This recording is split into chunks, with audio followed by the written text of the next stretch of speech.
Welcome to my new calculus channel. My name is John Gabriel, and in this video I'd like to ruminate on a discussion that took place over 4 years ago. The discussion took the form of a debate between Anders Kaesorg, a master's graduate of MIT, or the Massachusetts Institute of Technology, and myself. It started on the website or the forum called Quora. Somebody posted a question saying, why does John Gabriel state that the standard calculus is flawed while mainstream academia considers it to be true? Well, the first little professor to cast his opinion was someone called Jack Hazinger. He apparently issued a very large critique of my new calculus, and later on, when he realized that he had been a little too hasty and not knowing what he was talking about, retracted everything he said and asked me to cease to mention his name on the site called sci.math. This is the sci.math site, and you're looking at a particular quote here, a particular thread that I started just a few minutes ago.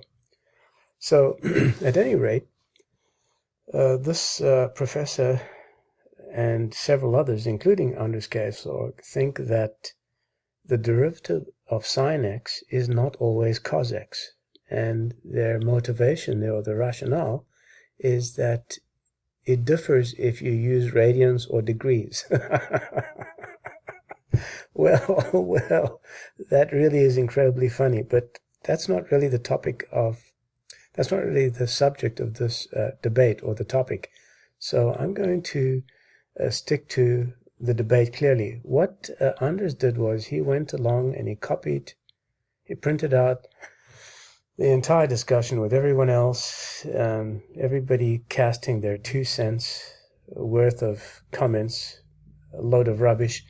And I got into a discussion with Kaesorg about the Zermelo Fraenkel axioms, which are entirely a bunch of rot, simply because they're based on beliefs, not sound logic.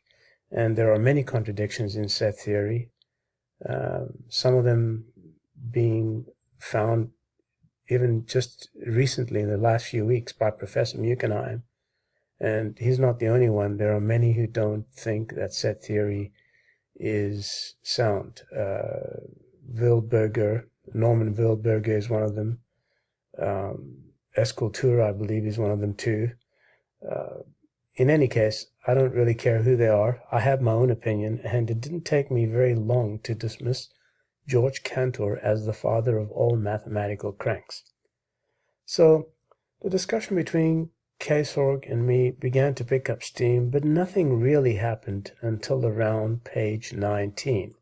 So as we approach page 19, Kaesorg decides it's time now to give the definition of the derivative. So let's see. So after this comment of mine here, in which I really climbed into Kaesorg, explaining to him that yes, you do divide by 0 in finding the derivative, and you do need to know the limit and various other facts, Kaesorg says, no, that is not the definition of the derivative in standard calculus, as you see here, and the definition is this. So he gives you the definition here. So he says we never ever divide by 0, but he couldn't have gotten this m value here unless he had divided by 0. And then, of course, the conversation continues all the way through till about page 27. So if we go through to 27, let's see what happens there. So a lot of back and forth here. Kaesorg trying to, pull an argument by authority, appeal to authority, many other fallacious arguments. And eventually we get to page 27, where he says this. he says, okay, 27, yes, still it's down at the bottom. Okay, it says, let's read it. Why can't you understand the difference between assuming that f prime of x is equal to 3x squared as a fact? Now notice what he says here. He says first that it's a fact upon which to build further proofs. I don't even think any mathematician would be brave enough to say something like that. You never assume anything as a fact upon which to build further proofs, unless you're dealing with ZFC, axiom, and set theory. That pretty much does assume facts upon which to build further proofs and ends up contradicting itself and failing really grand style. So it says upon which to build further proofs and hypothesizing that the derivative might equal to 3x squared. Interesting. So we'll assume a fact to build proofs, then hypothesize, and then as a guess to be treated with extreme suspicion. So now in this paragraph here, Kaesorg is getting very desperate because he wants to know why I'm not allowing him to get away with saying f prime of x is equal to 3x squared by using that definition that he gave earlier, the epsilonics definition. In other words, I think it's either this one. Let's just see here. Yes, that he wanted to know why I couldn't just get away with using this, because you need to know the limit here. The limit here is m. Can you see that? You need to know the limit, all right? So you can't really use this definition here because you need to know m. And to get m, you have to do a lot of illegal things. So it turns out that he was getting really desperate and wanted to really close the conversation on this particular part of the discussion or the debate. I then said, well, he then says, I absolutely cannot and did not assume that f prime of x is equal to 3x squared.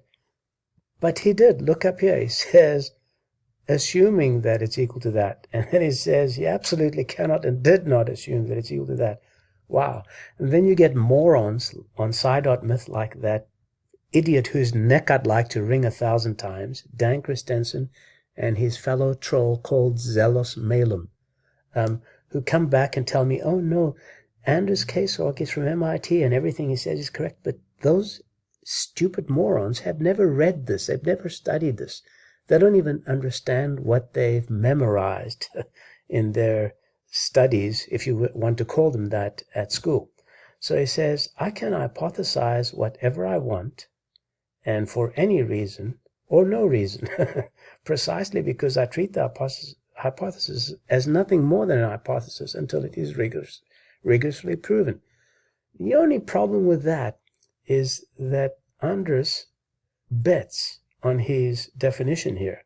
He says that this definition here is the correct definition for the derivative in the standard calculus. It's not even a definition, it's a verifinition.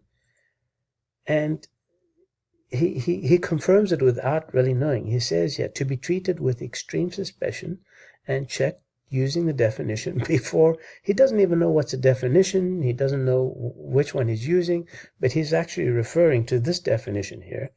And then finally, he has the confidence to write that f prime is equal to 3x squared. Now, nothing like this happens in the rigorous new calculus, the first and only rigorous formulation in history. Did you get that, you stupid morons? I hope you're all listening. I am the first to produce a rigorous formulation. Nobody else could do it. Not Newton, not Archimedes, not any of the so-called bright minds of the last 400 years. They were all orangutans compared to my intelligence. So in any event, this is the fourth year now that this file, this crap file that Anders Kaesorg has printed, is floating around on the internet. And it's still there. I don't mind that it is there. My response follows, by the way. So it's just incredible that some people can still look at this and say that Kaesorg succeeded in winning this debate. He lost it. Jack Hazinger lost it. Everybody else who commented on this turned out to be a complete and utter moron, because Kaesorg was fighting or holding the fort for them, and he lost. Well, I tried to get as much as I could into that. I hope you've enjoyed this video. It's really just basically a 4-year anniversary, and I thought I'd bring it back up into the fore again. It's a proof that Weierstrass's definition, which is really where this modern definition comes from, is absolute nonsense. It's not rigorous. The calculus was never rigorized, the mainstream calculus. And that's all I have to say. I hope you've enjoyed the video. This is a new calculus channel. I'm John Gabriel. Till next time, goodbye.